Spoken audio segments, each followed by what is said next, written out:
Kumarancho idea Hosta Atamuva ya bona Nawanya dem Iperiti ndikarenda ripedza Inga chongwe rakarira kwatoyedza Vamwe ndo vanotoda kundiyedza Vachingoti fosta akakorera kuhwedza Teko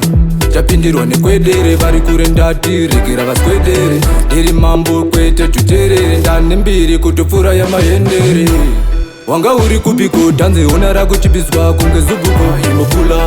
wanga uri kupiko tanze ona rachipa kuita kunge zubuko imbopula wanga uri kupiko tanze ona rakuchipiswa kunge zubuko imbopula wanga uri kupiko tanze ona rachipa kuita kunge zubuko imbopula vazviona ndiri hati kunge hatko taona vantsvaga vapinza sefonko ndiri patop kunge moko yashonpo kana vachitoda haya ini ndoda lo kunge forofo ini ndava pichoti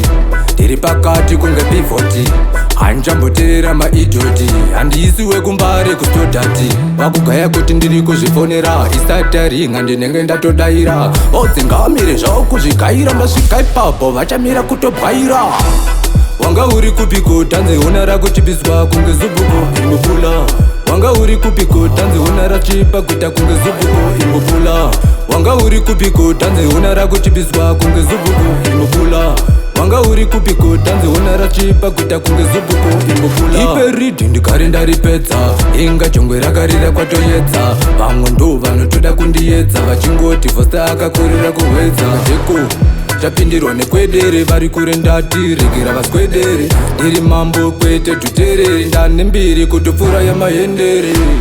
wanga uri kupiko tanze ona rakuchipiswa kunge zubuko imbopula